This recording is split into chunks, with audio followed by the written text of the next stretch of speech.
حضرت امام زرقانی نے یہاں ایک بڑا خوبصورت واقعہ لکھا ہے کہ ایک دن حضور سیر کرتے کرتے مدنی زندگی میں باہر تشریف لے گئے. وہاں ایک قافلے نے پڑاؤ کیا ہوا تھا اور ان کے اونٹ چل رہے تھے. ایک سرخ رنگ کا اونٹ حضور کو پسند آ گیا. قافلے والوں سے پوچھا اس اونٹ کو بیچتے ہو؟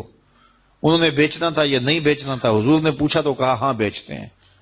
میرے شیخ کہتے ہیں میں دل ویچا میں جگر ویچا جے پیارا محمد آ جاوے نہیں میں اپنا سارا کر ویچا جے پیارا محمد آ جاوے. انہوں نے بیچنا تھا یا نہیں؟ کہا جی ہم بیچتے ہیں. اچھا کتنے کا بیچتے ہو؟ کہا جی اتنے کا. سودا طے ہو گیا. حضور نے فرمایا کہ میں کوئی تاجرانہ غرض سے تو آیا نہیں تھا کہ میں قیمت ساتھ لے کے آتا. میں تو سیر کرتا ادھر آ نکلا اور تمہارا اونٹ مجھے پسند آ گیا اور میں نے اس کا سودا کر لیا. ایسا کرو کہ اونٹ مجھے دے دو اور میں شہر جا کر کے اپنی اس کی اونٹ کی قیمت تمہیں بھیج دیتا ہوں. انہوں نے کہا میں منظور ہے. حضور نے اونٹ پکڑا اور چل دیے. اور جب حضور جا رہے تھے تو وہ حضور کو دیکھتے رہے اور جب آقا کریم نظروں سے اوجھل ہو گئے تو وہ دلوں پہ ہاتھ رکھ کے کھڑے ہو گئے. تھوڑی دیر کے بعد سکتے سے جب باہر آئے تو ایک دوسرے سے پوچھنے لگے یار یہ شخص جو اونٹ ادھار لے گیا اس کا پتہ پوچھا تھا کسی نے؟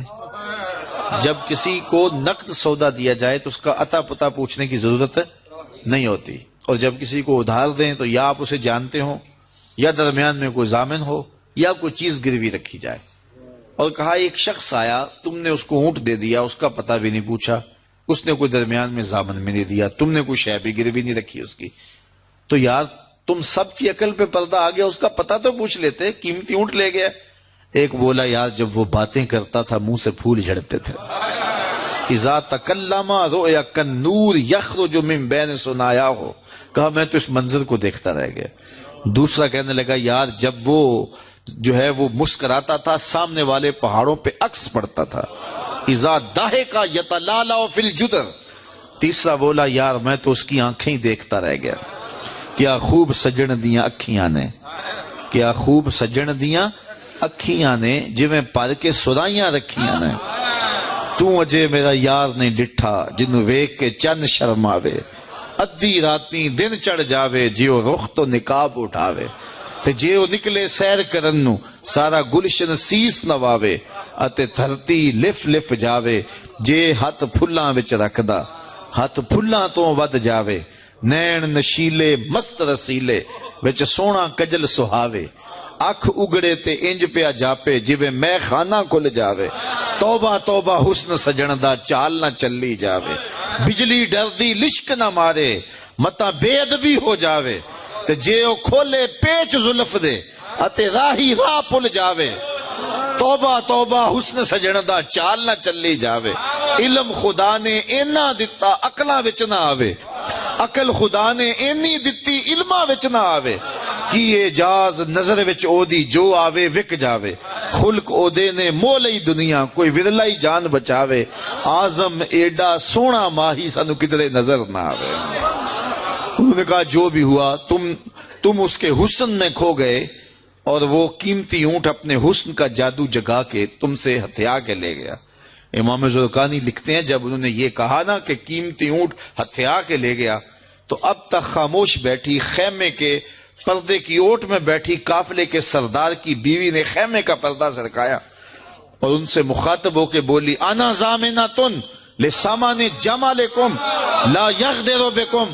خبردار اس کے خلاف کوئی بات کی تو اگر وہ قیمت نہ دینے آیا تو مجھ سے لے لینا, میں اس کی ضامنہ ہوں. انہوں نے کہا اچھا تو اسے جانتی ہے؟ کہا واللہ میں بھی نہیں جانتی. تو کہا پھر ضمانت کیسے دے رہی ہے؟ کہا جب تم سودا کر رہے تھے خیمے کی اوٹ سے میں نے اس کا چہرہ دیکھا تھا اور جس کا چہرہ اتنا سونا ہو وہ جھوٹ بول ہی نہیں سکتا ہے. تھوڑی دیر گزری تو حضور کے غلام آ گئے کہ کون ہیں لوگ جن سے ہمارے آقا نے اونٹ خریدا تھا. انہوں نے کہا جی ہم لوگ ہیں. کہا یہ حضور نے کھجوریں تمہاری ضیافت کے لیے بھیجی ہیں اور یہ تمہاری قیمت ہے. انہوں نے کہا قیمت بعد میں دینا, ہم تو خود بک گئے ہیں, ہمیں پہلے بتاؤ وہ پیارا رہتا کہاں ہے. تو کہا یہ نخلستان مدینہ جو سامنے دکھائی دیتا یہی ڈیرے ہیں اس محبوب کے. تو امام زرقانی لکھتے ہیں سارا قبیلہ, اس قبیلے کا نام تھا وفد تارک, وہ سارے کا سارا وفد تارک اٹھا اور مدینہ المنورہ پہنچا اور حضور کے قدموں میں جا کے بیٹھ گیا. تیری تک کے ادامہ میں مرید ہو گئے. تو چہرہ اتنا خوبصورت تھا، اللہ اکبر، دیکھنے والے کہا کرتے ہیں اللہ اللہ، یاد آتا ہے خدا دیکھ کے صورت تیری۔ تو کسی سے اگر پیار اس لیے کیا جاتا ہے کہ وہ سونا بڑا ہے، تو پھر آؤ نا اس سے پیار کیجئے جو اتنا سونا ہے کہ پیر مہر علی بول کے کہنے لگے، مکھ چند بدر شاہ شانی ہے، متھے چمک دی لاٹ نورانی، کالی زلف تے اکھ مستانی ہے، مخمور مد بھریاں۔ اعلی حضرت بریلی سے بول رہے ہیں، ذرا لہجہ دیکھیے کتنا خوبصورت ہے۔ بلبل نے گل ان کو کہا، بلبل کی منتہائی پرواز تو یہ کسی کو پھول کہتے، وہ پھول سے آگے تو سوچ نہیں سکتی، لیکن اس نے بھی پھول کہہ دیا۔ بلبل نے گل ان کو کہا، کمری نے سروے جاں فضا، حیرت نے جھنجھلا کے کہا یہ بھی نہیں وہ بھی نہیں، خورشید تھا کس زور پر کیا بھڑ کے چمکا تھا کمر، بے پردہ جب وہ رخ ہوا یہ بھی نہیں وہ بھی نہیں۔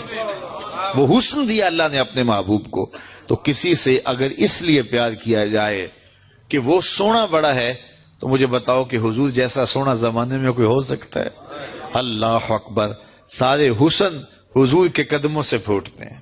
اور مجھے اتنا اچھا لگتا ہے یہ شعر اعظم چشتی مرحوم کا کہ اس نے پتہ نہیں کہاں بیٹھ کے یہ شعر لکھ دیا کہ سمجھا نہیں ہنوز میرا عشق بے ثبات، سمجھا نہیں ہنوز میرا عشق بے ثبات، تو کائنات حسن ہے یا حسن کائنات، تو کائنات حسن ہے یا حسن کائنات۔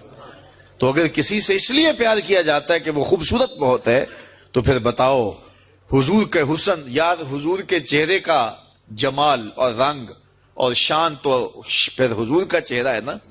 حضرت میمونہ بنت کردم رضی اللہ تعالیٰ عنہ فرماتی ہیں کہ مجھے حضور کی زیارت کا شوق ہوا تو میں اپنے والد گرامی کے ساتھ حضور کی زیارت کے لیے حجۃ الوداع کے موقع پہ میں حج کے لیے گئی، اور حضور سواری پہ بیٹھے تھے اور میں اپنے والد گرامی کے ساتھ حضور کی قربت حاصل کرنے کے لیے اور حضور کی زیارت کے لیے پہنچی۔ حضور کے چمکتے چہرے پر نظر جم نہ سکتی تھی اور میرے میں ہمت نہ ہوئی کہ میں حضور کے چہرے کو دیکھ سکوں۔ تو حضور سواری پہ بیٹھے تھے تو میں حضور کے پاؤں کو دیکھنے لگی۔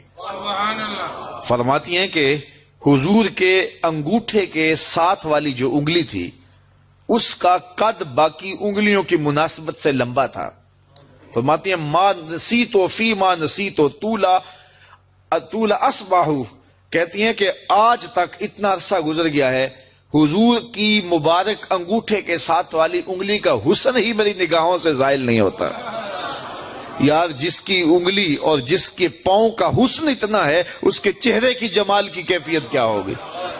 وہ کسی شاعر نے کہا تھا نا کہ قدموں پہ جبیں کو رہنے دو، چہرے کا تصور مشکل ہے۔ قدموں پہ جبیں کو رہنے دو، چہرے کا تصور مشکل ہے، جب چاند سے روشن ایڑی ہے رخسار کا عالم کیا ہوگا؟